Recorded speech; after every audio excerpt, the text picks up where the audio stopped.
خطاب ہوگا. اہل حدیث یوتھ اور زندہ باد. 5 منٹ زیادہ زندہ باد.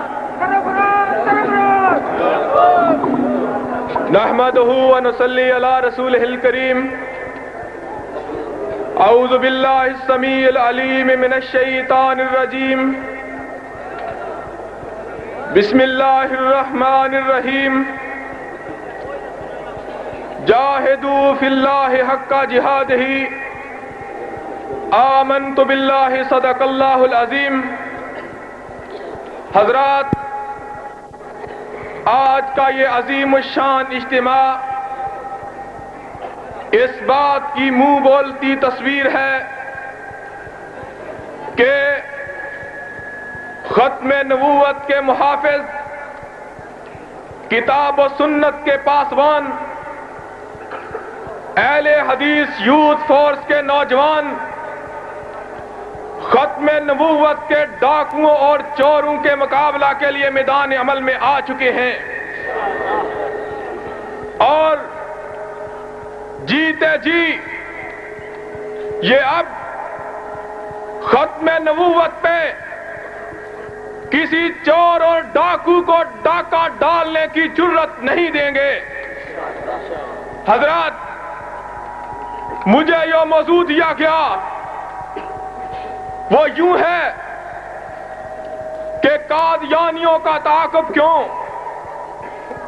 میں نے جب اس موضوع کو بار بار پڑھا، میرے ذہن میں اس کا مفہوم اور ہی انداز سے آیا.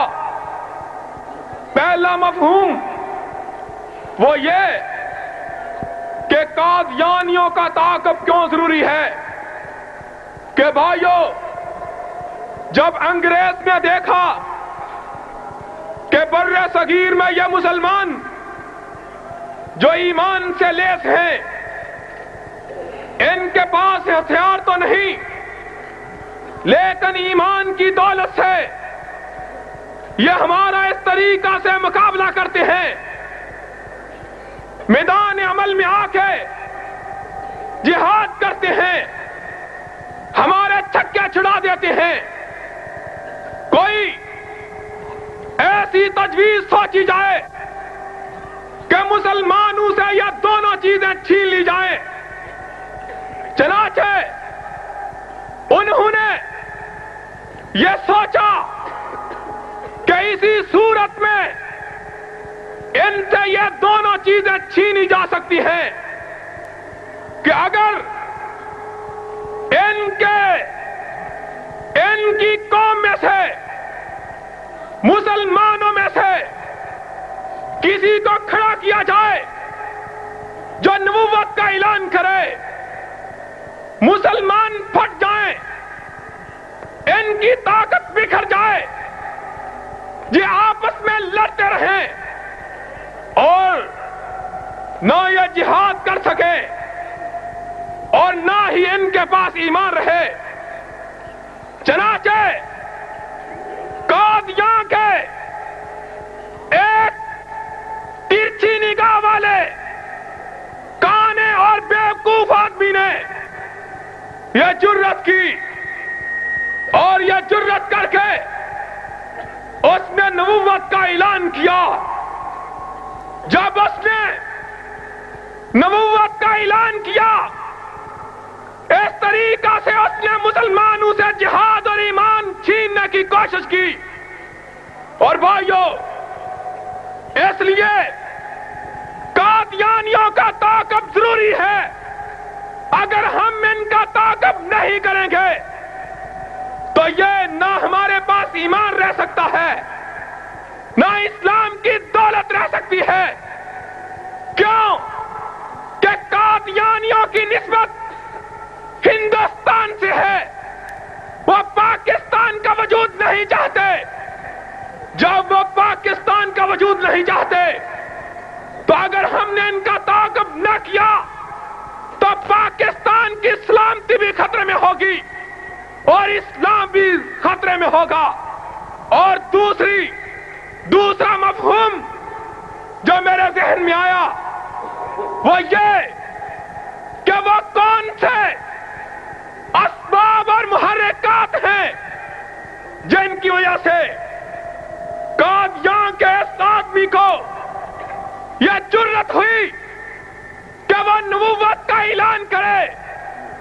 وہ جرت اس لیے ہوئی کہ اس نے بر صغیر میں دیکھا، اپنے گرد و نواح میں اپنی نظر کو دڑایا. اس نے دیکھا کہ اگر مدینہ کے پیر کے ہوتے ہوئے لوگوں کی پیریاں چل سکتی ہیں، اگر کائنات کے امام کے ہوتے ہوئے لوگوں کی امامتیں چل سکتی ہیں، تو پھر میری نبوت کیوں نہیں چل سکتی؟ بھائیو، اگر آپ اس پاکستان میں محمدی انقلاب چاہتے ہیں تو آپ کو قادیانیوں کا بھی تعاقب کرنا ہوگا اور ان اسباب اور محرکات کا بھی تعاقب کرنا ہوگا جن اسباب اور محرکات نے قادیان کے اس مرزا غلام احمد قادیانی کو یہ جرت بخشی. کیا آپ پاکستان میں محمدی انقلاب چاہتے ہیں؟ ہاتھ کھڑے کریں. کیا آپ محمدی انقلاب چاہتے ہیں؟ اگر آپ چاہتے ہیں تو آپ اہل حدیث یوتھ فورس میں شامل ہو، اہل حدیث یوتھ فورس کا منظم کریں. پھر ہم اپنے قائد حضرت علامہ احسان الہی ظہیر کی قیادت میں انشاءاللہ العزیز پاکستان میں محمدی انقلاب برپا کر کے دنیا کو دکھائیں گے. وآخر دعوانا الحمدللہ رب العالمین. بھائی حضرات، یہ ہمارے جمیل فخری صاحب چنیوٹ کے مشہور معروف سیاسی سماجی کارکن ہیں، وہ ایک ضروری اعلان کرنا چاہتے ہیں. السلام علیکم. اس سے پہلے بھی بہت ساری مذہبی دینی سیاسی جماعتیں دیکھنے میں آئی، سننے میں آئیں، لیکن ایک مرتبہ اس سے پہلے جلسہ عام میں بزرگوں کی اور دوست احباب کی تقریریں اور خطاب سننے کا شرف حاصل ہوا. آج بھی جمعہ یہاں پہ ادا کیا ہے، اس کے بعد بزرگوں کے خطابات سنے ہیں اور میں پوری طرح متاثر ہوا ہوں اس جماعت سے، ان کے جذبے سے اور ان کے جو سارا لاہ عمل ہے. جو کچھ میں نے اس میں دیکھا ہے وہ شاید مجھے اس سے پہلے جہاں میں چلتا رہا وہ نہ مل سکا. میں خود اور اپنے تمام ساتھیوں سمیت اس جماعت میں بھرپور جانی، مالی اور وقت کے ساتھ شرکت کا اعلان کرتا ہوں. حقانیت مسلک اہل حدیث، حقانیت مسلک اہل حدیث، جمیل فخری صاحب